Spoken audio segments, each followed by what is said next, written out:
Hey, so I love tools. I love all kinds of tools. I love buying tools. I love using tools. I love old tools. And today in this video, I'm going to talk about this really old tool that's super clever, really interesting, and I want to show you some cool things about it. So let's get into it.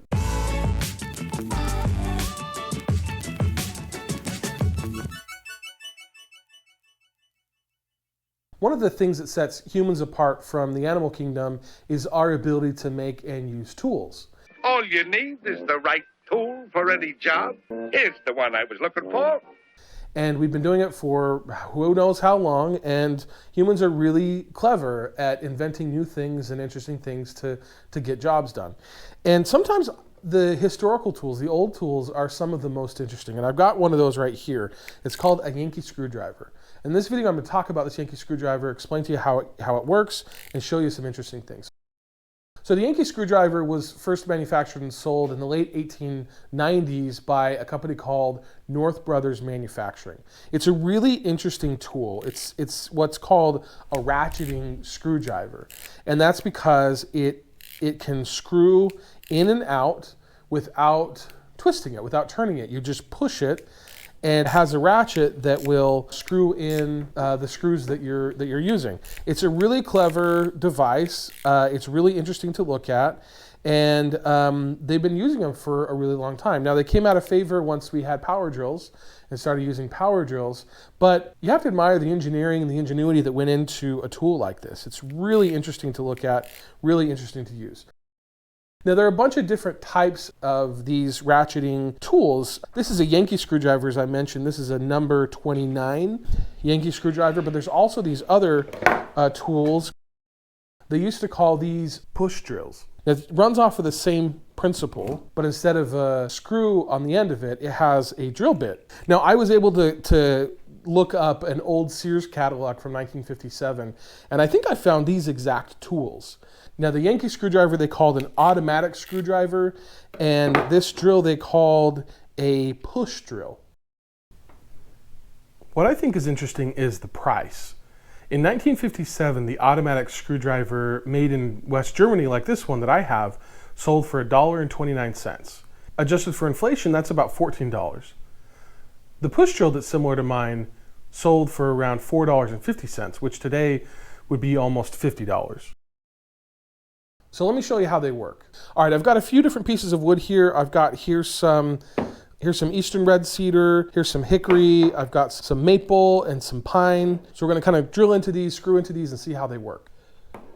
So I've got this piece of pine here. I've got pilot hole already screwed in. I've got this screw that will work pretty well here. So I'm gonna ratchet it in. I tried this a couple times. It's actually not the simplest thing to do.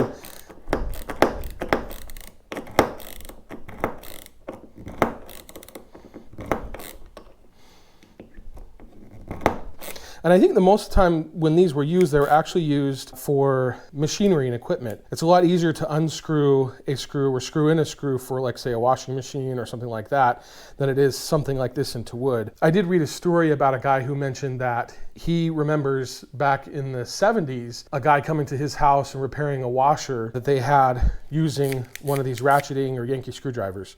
So it's pretty interesting. Let's switch it to reverse it and try and back this out. Like I say, it's not the easiest. And it could be this one's just old. It's also hard because this just has a flat head. There's no Phillips head with this one. In the olden days, they mostly used flathead screws. All right, so came out. All right, so now let's look at this one here. So this is like I say, what they called the push drill. So it has a drill bit on the end here that you can take off, put back on, and then just be careful to keep it straight.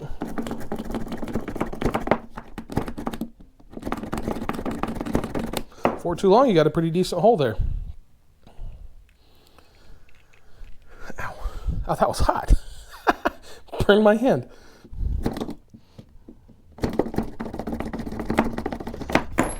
So this is a piece of pine. Let's try some other things. I've got some eastern red cedar. Here's a piece of hickory and a piece of maple. And the hickory and maple are pretty hard. This eastern red cedar is probably about as soft as that pine. Yeah, you can see it's drilling in just fine.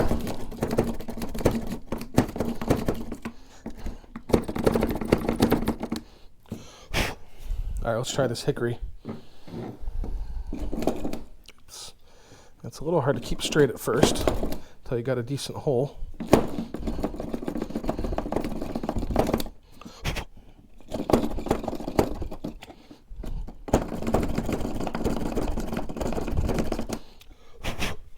Smells like barbecue. Another really cool thing about this is that it actually has a bunch of different sizes of bits. If I unscrew this here, you can see these bits kind of stick out. So let's go with a bigger one.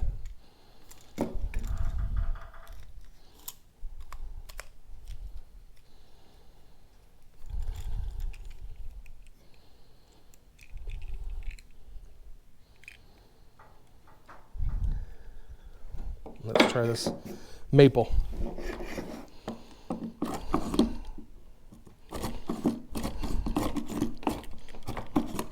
Could be that these are dull too. I mean, these are pretty old tools.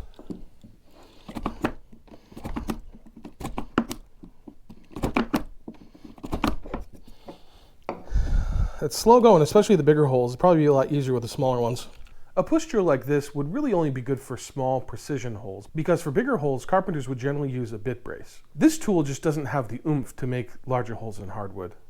I got this push drill and this Yankee screwdriver about 5 or 6 years ago, just off of somebody that was selling a bunch of old carpentry tools on Facebook Marketplace. And I think it's really neat to kind of see these old tools, to buy these old tools.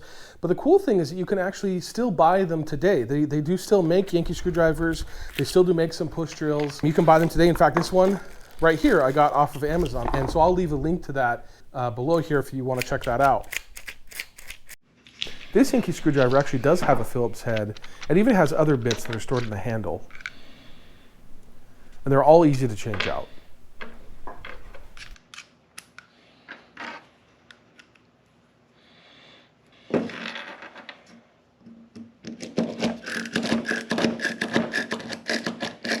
But in this grand scheme of things, there are better tools, there are newer tools that'll work.